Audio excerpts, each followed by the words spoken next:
Mesdames et messieurs, bonjour et bienvenue à vous dans cette nouvelle édition de votre journal de 15 heures. Voici tout de suite les principaux titres. Le ministre des Affaires étrangères et de la coopération internationale a reçu aujourd'hui le nouveau directeur général du MAEP. Et à Chypre, les négociations continuent pour la réunification. Voilà donc c'était les titres, merci à vous de nous rejoindre.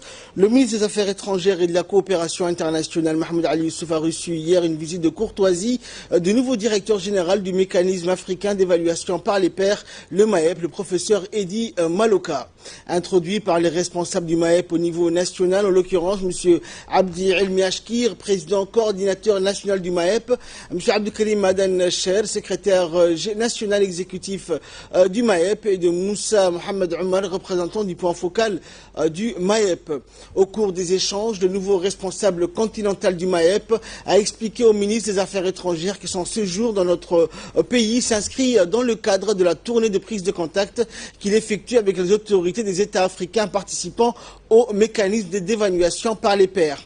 En outre, M. Edi Maloka a assuré à être à la disposition des autorités djiboutiennes pour les accompagner, notamment dans les activités prévues pour lancer et mettre en œuvre leurs recommandations formulées par l'équipe d'experts après la soumission du rapport national d'auto-évaluation. Et pour sa part, le ministre a indiqué que l'ensemble du gouvernement est conscient de l'importance de ce processus d'auto-évaluation et que sa réussite est conditionnée à l'implication des autorités nationales et de la société civile. Et dans la foulée, le ministre délégué chargé de la décentralisation, Hamadou Mohamed Aramis, a aussi reçu une visite de courtoisie du nouveau directeur général du MAEP, le professeur Edi Maloka. Introduit par les responsables du MAEP au niveau national, en l'occurrence Abdi Elmi Ashkir. Cet entretien a vu la participation du président coordinateur du MAEP et du secrétaire national exécutif du MAEP et du représentant du point focal du MAEP. La réunion a examiné les efforts en cours pour promouvoir la bonne gouvernance dans le continent noir et le rôle joué par le mécanisme pour atteindre ses objectifs, rappelant que la visite de M. Edi Maloka dans notre pays s'inscrit dans le cadre de la tournée de prise de contact qu'il effectue avec les autorités des États africains participant au MAEP. Et le ministre de l'Éducation nationale et de la formation professionnelle, Moustapha Mohamed Mahamoud, a reçu hier après-midi, une importante délégation de l'UNESCO conduite par Anne-Thérèse Ndong-Diatta, directrice du bureau régional pour l'Afrique de l'Est. Au cours de notre entretien, le ministre et son hôte ont longuement discuté des voies et moyens permettant à la consolidation de partenariats entre l'Organisation des Nations Unies pour l'éducation, la science et la culture, l'UNESCO et le ministère de l'Éducation nationale. La haute responsable onusienne n'a pas manqué par ailleurs de saluer le remarquable travail de réflexion engagé par Djibouti en matière de l'amélioration de la qualité des enseignements-apprentissages. C'est l'invitation pour une conférence régionale sur ODD4 et la participation de Djibouti, surtout pour partager son expérience. Parce que le ministre a déjà dirigé des processus de consultation qui étaient bien faits. Et on voudrait partager ça avec les pairs au niveau régional.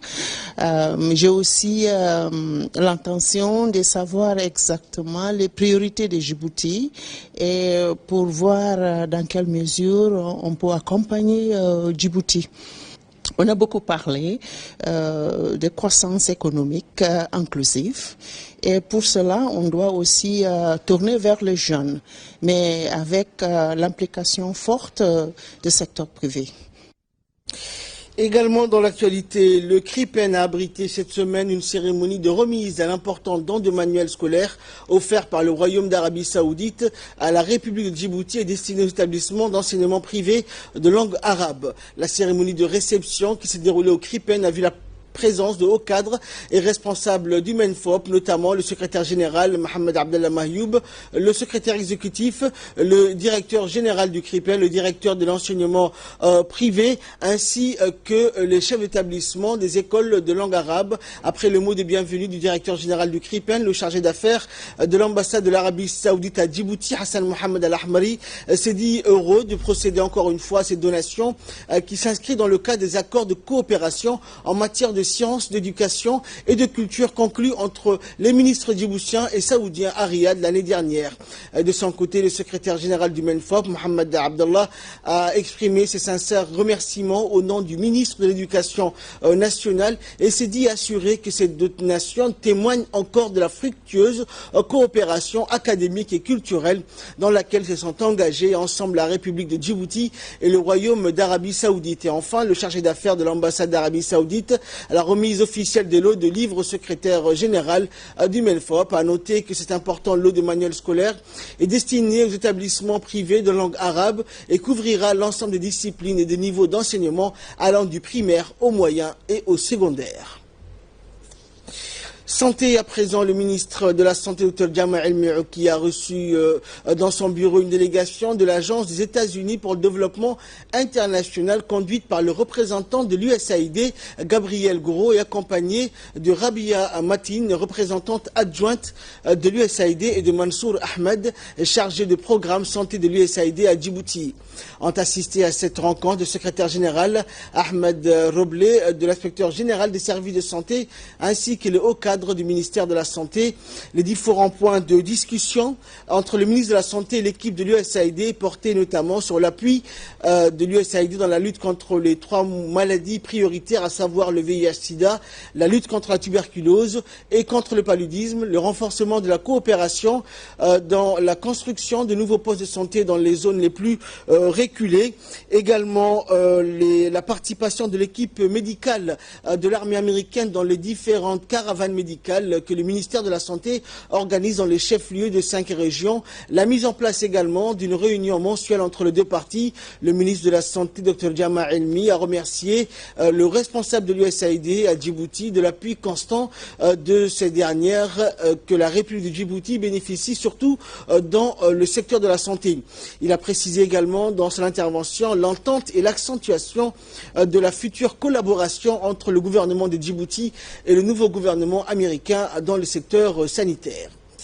Autre nouvelle du pays, le ministre de l'Équipement et des Transports, accompagné d'une forte délégation éthiopienne, le secrétaire général du ministère des Transports djiboutiens s'est rendu à Tadjoura où il a été accueilli par le préfet de la région et du président du conseil régional accompagné d'une forte délégation. La délégation éthiopienne s'est rendue tout d'abord à la résidence du sultan de Tadjoura, M. Abdelkader Ahmed, et après la rencontre avec le sultan, la délégation éthiopienne s'est rendue sur le site où va voir le jour le futur port de Tadjoura ainsi que la route en construction, la route Tadjoura-Balhou, afin de prendre connaissance de l'état d'avancement des lieux, puisque la route Tadjoura-Balhou va relier le nord de la République de Djibouti à la région Mérélé de l'Éthiopie.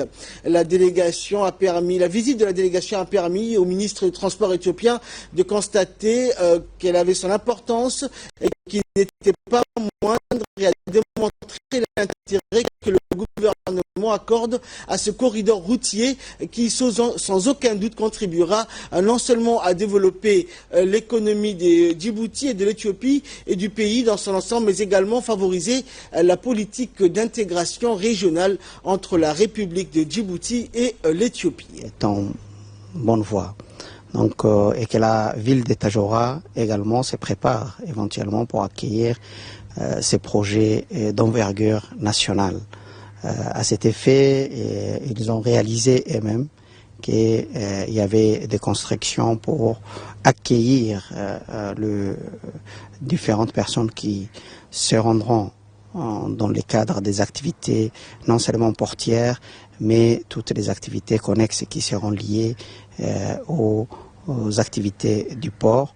La population de Tadjoura se prépare dans ce sens. Comme l'avait évoqué dans son intervention le président de la République de Djibouti, qui avait évoqué en disant à la population de la ville de Tadjoura de se préparer pour accueillir ces projets d'envergure nationale.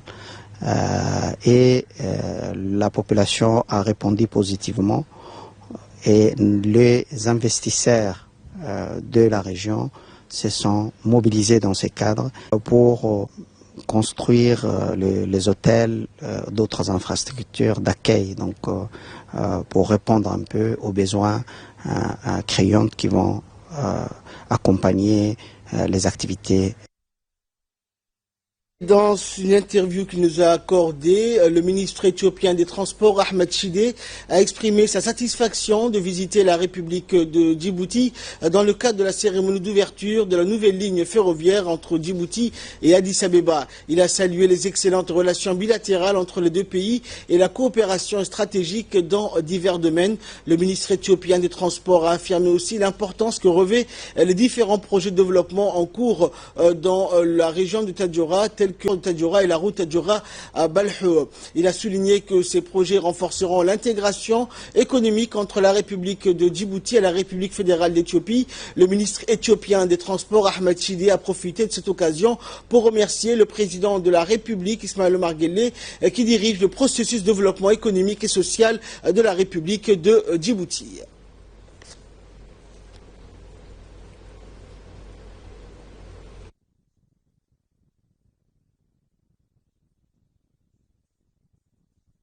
Thomas Kelly, qui a terminé sa mission en tant qu'ambassadeur à Djibouti, a accordé sa dernière interview à l'équipe de la radio-télévision nationale.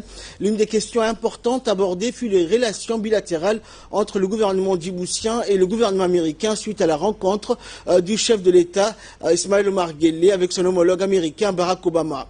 Thomas Kelly a dit qu'il a été question du renforcement des relations bilatérales, en particulier dans le domaine de la coopération militaire. Et dans une interview, il a également indiqué que le gouvernement américain a annoncé le lancement du programme de partenariat entre la garde nationale du Kentucky et les forces armées de Djibouti.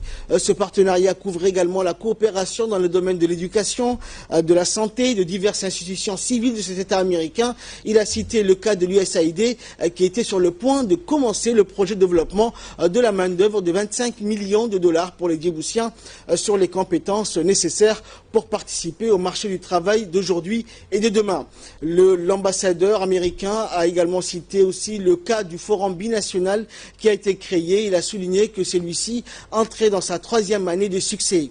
Le second point qui a été abordé était notamment la crise au Yémen qui a causé des milliers de Yéménites à fuir leur pays. L'ambassadeur américain a une fois de plus félicité le leadership et l'initiative prise par le chef de l'État djiboutien et son gouvernement qui ont ouvert le corridor et les portes de leur territoire pour accueillir ce peuple frère et ami.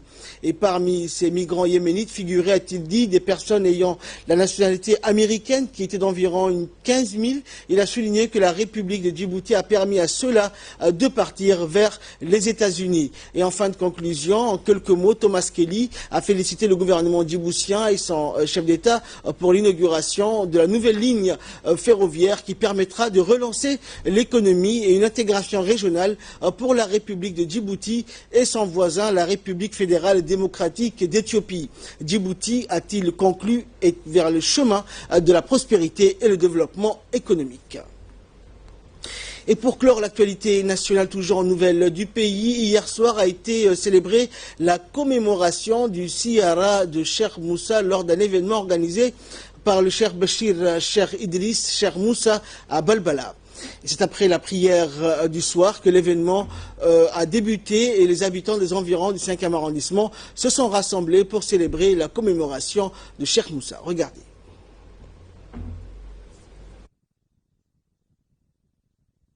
On va revenir bien sûr dans nos prochaines éditions sur la ziara de Cheikh Moussa qui s'est déroulée donc hier soir à Balbala, et de là nous passons à l'actualité internationale. Aux États-Unis, audition de James Mattis et Mike Pompeo, le futur secrétaire à la défense et le prochain directeur de la CIA, ont été auditionnés par le Sénat américain hier jeudi. Lors de leur audition de confirmation, ils ont tous les deux mis en garde les élus du Congrès contre les ambitions de la Russie. Concernant James Mattis, le président russe Vladimir Poutine essaie de casser l'alliance atlantique, a estimé ce dernier, l'ancien général des marines choisi par Donald Trump pour devenir le prochain secrétaire à la défense. Le général Mattis a affiché un message de fermeté concernant la Russie, propre à rassurer les élus républicains qui s'inquiètent d'une possible complaisance du président élu envers le maître du Kremlin. Le général américain a aussi rendu un hommage appuyé aux agences du renseignement américain avec lesquelles le président élu est apparu plus d'une fois en porte-à-faux sur la question de l'ingérence russe dans l'élection présidentielle. Et à propos de la Chine et ses ambitions territoriales en mer de Chine méridionale, le général Mattis a expliqué qu'il fallait collaborer avec la Chine quand c'est possible, mais aussi être prêt à s'opposer à des comportements inappropriés si Pékin choisit d'agir contrairement à nos intérêts. Le général Mattis, réputé être farouchement hostile à l'Iran, a souligné que l'accord sur le nucléaire avec l'Iran était certes imparfait, mais que quand l'Amérique donne sa parole, nous devons la respecter et travailler avec nos alliés. Il demandera toutefois au Congrès de surveiller une éventuelle triche de Téhéran. Et concernant Mike Pompeo, le directeur général de la CIA, Mike Pompeo s'est retrouvé jeudi devant le Congrès dans une position inconfortable. Et enfin, pour clore cette édition, au terme de 4 jours de discussion à Genève, en vue d'un accord sur la réunification de Chypre, les négociateurs se sont donc quittés sans accord, mais le dialogue reste ouvert et devrait reprendre la semaine prochaine. Le nouveau secrétaire général des Nations Unies, Antonio Guterres, estime qu'elle en est très proche d'un règlement en vue de créer un État fédéral chypriote. Voilà donc, c'est tout pour cette édition. Merci à vous de nous avoir suivis. Restez avec nous. Nous nous retrouvons dans quelques instants pour le focus de l'après-midi. Pour ce focus de l'après-midi avec Samatar Saïd. Donc nous allons parler, Samatar, du cancer qui peut être traité par la vitamine C à haute dose et qui peut ainsi tuer les tumeurs. Oui, en fait, Ahmed, le cancer peut être traité par la vitamine C à haute dose qui tue les tumeurs. Le vitamine C, traitement efficace contre le cancer. Une étude américaine de l'université de l'Ohio, vient en effet d'éclaircir le rôle de cette vitamine dans la destruction des cellules cancéreuses, car si d'anciens résultats avaient déjà soupçonné certains de ses bénéfices, les mécanismes d'action restent à déterminer. Efficace à de fortes doses. Des études antérieures ont déjà montré que des doses très élevées de vitamine C pouvaient en effet nuire aux cellules cancéreuses et de manière spécifique, sans abîmer les cellules saines. Mais pour atteindre ces importantes concentrations sanguines, la posologie est une déterminante. Les scientifiques ont ainsi pu montrer qu'une seule administration par voie intraveineuse permettait d'atteindre ces niveaux 100 à 500 fois supérieurs à ceux induits par la voie orale habituellement utilisée. Les chercheurs de l'université de l'Ohio restent actuellement cette nouvelle approche dans les essais cliniques. Combinée à des doses élevées de vitamine C par injection intraveineuse, par les chimiothérapies standards ou la radiothérapie, le test porte sur le cancer du pancréas et le cancer du poumon. Et enfin, nous allons parler de Cuba, fin de la politique pied sec, pied mouillé. À quelques jours de son départ de la Maison-Blanche, Barack Obama cimente le rapprochement qu'il a opéré avec Cuba. Oui, le président américain Ahmed a mis fin à un régime spécial qui a accordé depuis un demi-siècle un permis de séjour aux migrants cubains clandestins qui arrivaient aux États-Unis par la mer. Il y a un changement réclamé depuis longtemps par la Havane qui voyait en cette mesure une incitation à l'exil vers l'Amérique. Une traversée maritime périlleuse de 140 km que près de 2 millions de Cubains ont réussi au péril de leur vie. Depuis 1966, en pleine guerre froide, les immigrants cubains se voyaient offrir des facilités d'installation aux États-Unis, avec la possibilité d'obtenir une résidence permanente au bout d'un an. Désormais, selon les mots de Barack Obama, les Cubains seront traités de la même façon que les immigrants de d'autres pays. Voilà donc tout ce que l'on pouvait dire dans ce focus de 15 h. Merci à vous de nous avoir suivis et passez un agréable après-midi.